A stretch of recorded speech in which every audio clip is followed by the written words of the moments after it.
All right, welcome back to Getting Sober, Again. My name is Jay, and today we're asking, how long do my alcohol cravings last? But first, if you haven't yet, don't forget to give this video a thumbs up. And if you care about your sobriety as much as we do, then make sure that you're subscribed to this channel. All right, let's get started. A very simple method for counteracting your alcohol cravings is to simply keep track of how long those cravings last. That way, you'll know exactly what to expect the next time a craving comes. In early sobriety, it's easy to give in to temptation.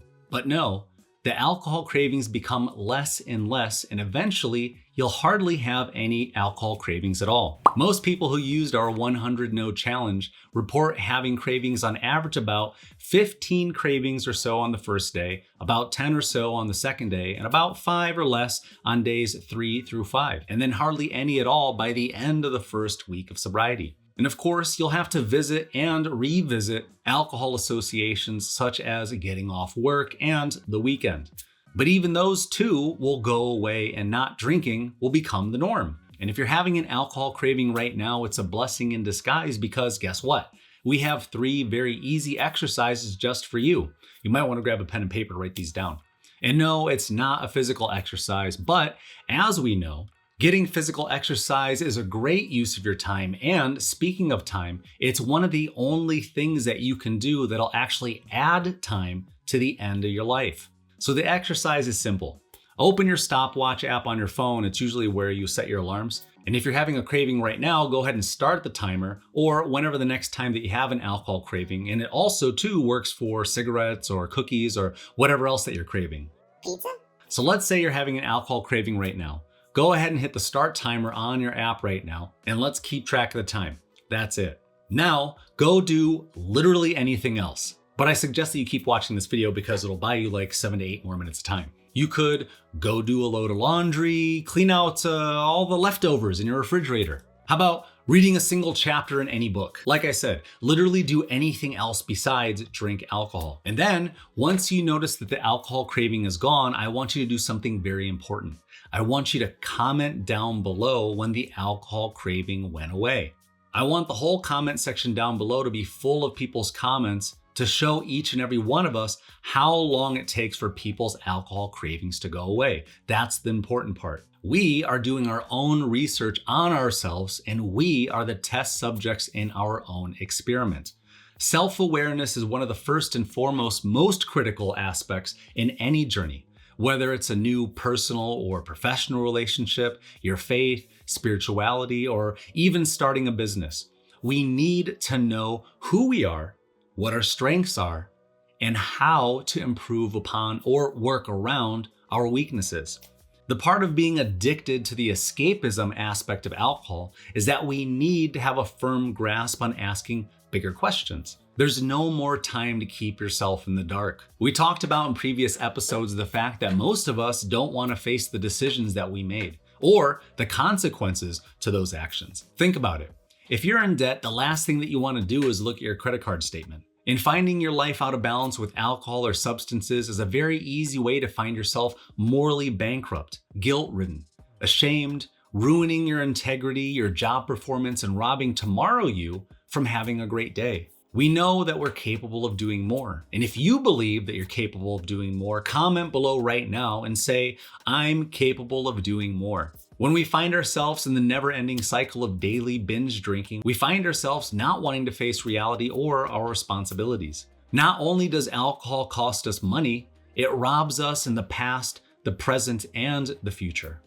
It currently robs you of the money that you earned in the past and robs you of joy, energy, and productivity from tomorrow.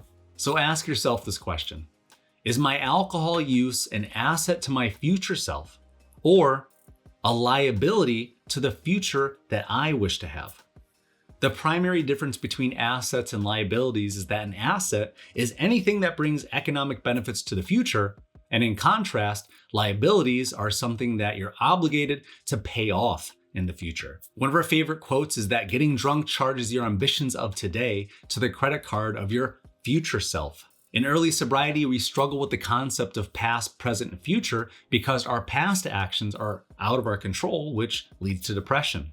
And so we struggle in this present moment to navigate our feelings of anxiety with regard to our own future. And if you're here right now, then I'm sure that you relate having regrets about the past and currently have probably anxiety about the future, but it's okay. You're human. Repeat after me. Mistakes are only mistakes if I don't learn from them. You know that feeling that you get when you know that you're supposed to be doing something, but you choose to ignore it? You do what? You say those 4 little magic words. What are they? I'll do it later.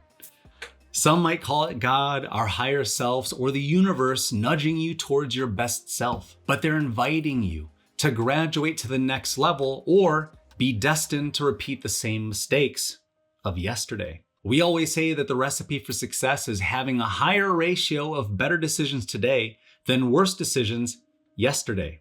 Feel free to write that one down. So the next part of the time exercise that we gave you a few minutes ago is to give yourself a list of activities that you can do in place of giving in and drinking alcohol. That way, the next time that you get caught off guard with an alcohol craving, you'll have a plan of action of what to do instead. I suggest doing this by making a list of activities that'll actually take some effort. That's the important part. Activities that take effort. You remember that proverb, idle hands are the devil's workshop? It means that someone who's unoccupied and bored will find themselves in mischief. So when it comes to activities, sitting in front of the TV might not be a good activity, especially if it's something that you previously associated with having a drink. And if you're anything like me, you probably found no shortage of activities that involved drinking.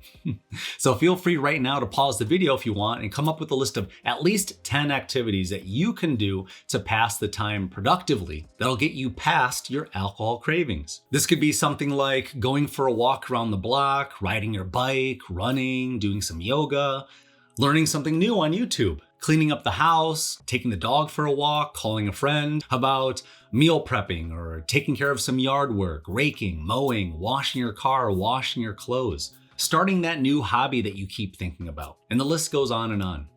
I'm not saying that by doing any or even all of these things will eliminate your cravings for good, but what I am saying and what I do know is that when we start to replace our alcohol cravings with productivity, we start to change our brain's wiring.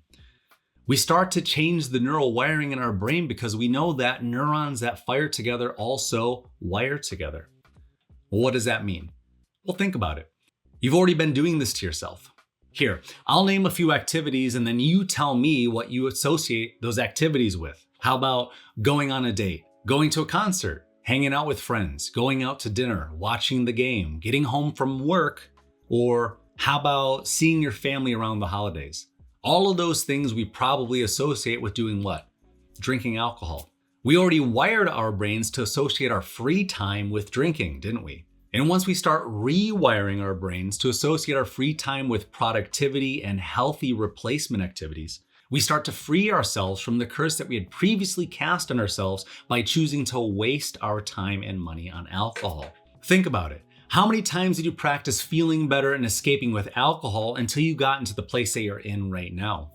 There's a big difference from the time that you had your first drink all those years ago to the point that you're in right now. In other words, practice. You probably started out practicing drinking out of rebellion or because the cool kids were doing it at a high school party or maybe in college. You maybe started out drinking maybe a few times a month and then it increased to a few times a week and then eventually for multiple hours in the day. You were meant for more and you deserve more. If you're in a relationship, ask if this is the version of you that your partner fell in love with. If you're a parent, ask yourself if this is the parent that your child needs. And if you still have your parents, ask yourself if this is where they thought that you would be when you grew up. Time does pass and we do get older, but just because we get older doesn't mean that we automatically get wiser. At least not without effort and not without making more better decisions instead of worse decisions. And the last tip that we have regarding alcohol cravings and time is pretend to be your future self for a moment, because after all, time is an illusion. Record a message on your phone and play it back to yourself every time that you have a craving. Remind yourself of what your goals are, what kind of person that you want to be. And remind yourself of all the negative consequences that have come from being intoxicated. Here, I'll give you an example. How about that? Hey Jay, it's me, future Jay. I want to have a good day tomorrow. I want to get things done and I don't want to wake up feeling like hot garbage. I don't want to feel anxiety and depression from the hangover, and I certainly don't want to spend the first 4 hours of my day feeling the alcohol flu, contemplating calling off of work and drained of all my energy, motivation, and inspiration that's about to be stolen from you right now if you choose to have a drink. I deserve to have the best life. We deserve to have the best life. And the only way I get to have the life that I deserve is by you making a better decision right now. How about look at your list of healthy activities, Jay. Go take a nap, call a friend, call a sponsor, go buy yourself something nice on Amazon. Maybe watch one of those sober videos from that long hair guy on YouTube. He seems nice. And if you're watching one of his videos, don't forget to give his video a thumbs up. I want to save money. I want to save face. I want to maintain my integrity. And I want to save myself and my friends and my family members who might need me to be my best someday. You don't need to escape from life right now, and you don't need to feel better by poisoning yourself. I don't get to exist tomorrow the way that I deserve if you poison yourself today. End of example. But feel free to put your own spin on it. Hearing yourself say these things out loud might be the exact key to your success that you're going to absolutely need to get yourself through the next alcohol emergency sober. So, look at your timer. You're about 8 minutes past your alcohol craving. Feeling better? I thought so. And with that, I want to remind you to join us for our Sunday live stream and live chat right here on YouTube. We're going to talk about topics to help you retrain and rewire your mind to make more healthy decisions instead of toxic decisions. And also too, make sure that your notification bell, you see it, it's like right down here. It looks like a little bell. Make sure that's set to all, so that way when we do go live, you'll get the alert on your phone, because chances are you're probably going to forget, right? And also too, consider joining as an official member of this community by hitting the join button about right here underneath the video. That way, you'll help us to continue doing this very important work to help people to get sober, be sober, and to stay sober one video at a time. And with that, I want to wish you good luck on your self-improvement journey, and I will see you in the next video. If you want to see another one of our videos, click here.